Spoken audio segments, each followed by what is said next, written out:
르네상스 천재 레오나르도 다빈치를 아시죠? 이 시간에는 레오나르도 다빈치를 천재로 만든 습관에 대해 알아보겠습니다.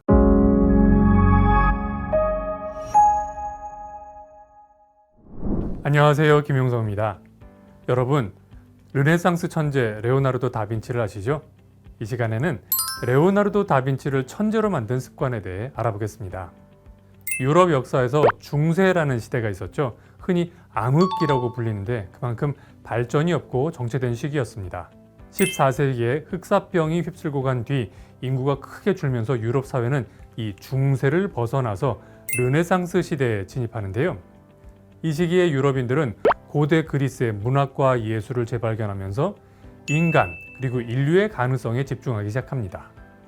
문학, 수학, 음악, 미술, 천문학, 공학 등 다양한 분야에서 마치 폭죽이 터지듯이 천재들이 연달아 나타났죠.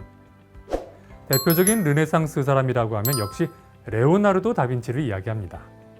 다빈치는 흔히 모나리자를 그린 화가로 알려져 있지만 해부학에도 조예가 깊었고요.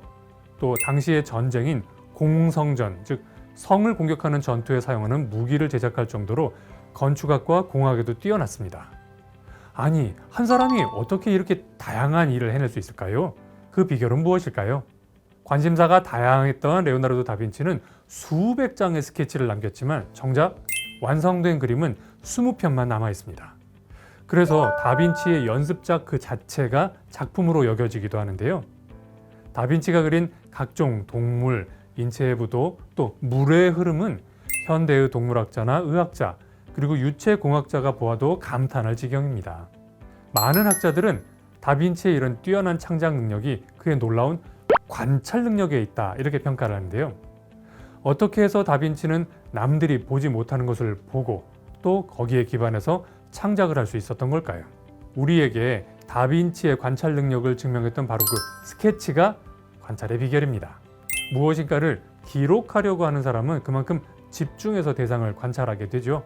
달리 말하면 관찰력을 키우는 습관은 눈을 또렷이 뜨는 게 아니라 보고 들은 것을 손으로 기록하는 것입니다. 관찰력이 탁월하기로 유명했던 사람은 참 많은데요. 그 중에 곤충학자 파브르도 굉장히 유명합니다. 파브르는 자신이 관찰한 식물 그리고 곤충에 대해서 많은 양의 글과 또 수백 점의 그림을 남기기도 했죠. 역사상 천재로 불렸던 인물 301명을 조사한 사람이 있었습니다. 미국의 심리학자 캐서린 콕스인데요. 그녀는 아주 재미난 사실을 발견했습니다. 천재라 불렸던 사람 모두 동일한 습관을 가지고 있더라. 짐작하시죠? 메모하는 습관입니다. 예를 들어 메모광 아인슈타인 이야기를 들어볼까요? 어느 날 기자가 아인슈타인에게 나중에 전화를 드리겠습니다 하면서 전화번호를 물어보자 그가 수첩을 꺼내더랍니다. 선생님, 혹시 집 전화번호를 기억하지 못해서 수첩을 보시는 건 아니겠죠? 그러자 아인슈타인이 이렇게 대답했습니다. 그 적어두면 쉽게 찾아볼 수 있는 걸 굳이 기억할 필요가 있습니까?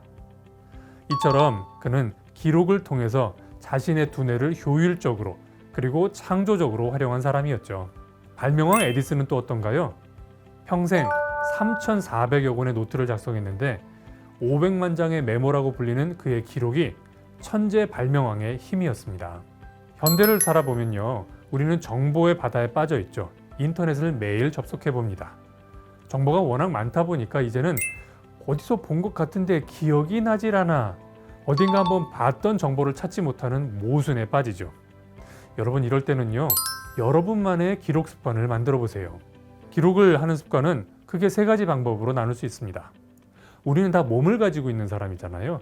그래서 손을 쓰는 게 제일 편합니다. 물리적 장치이고 조금 낡아 보이지만 종이와 펜을 가지고 기록해 보시는 것이 첫 번째. 두 번째는 스마트폰을 사용하는 겁니다. 현대인에게는 이제 수족의 일부가 된 스마트폰에는 메모 앱이 있습니다. 이 메모 앱을 켜서 많은 기록을 하실 수 있고요. 특히 메모 앱의 장점은 키워드 중심으로 검색을 할 수 있다는 거죠. 이건 정말 대단한 기능이라 할 수 있죠. 세 번째, 스마트폰의 카메라를 이용하는 겁니다.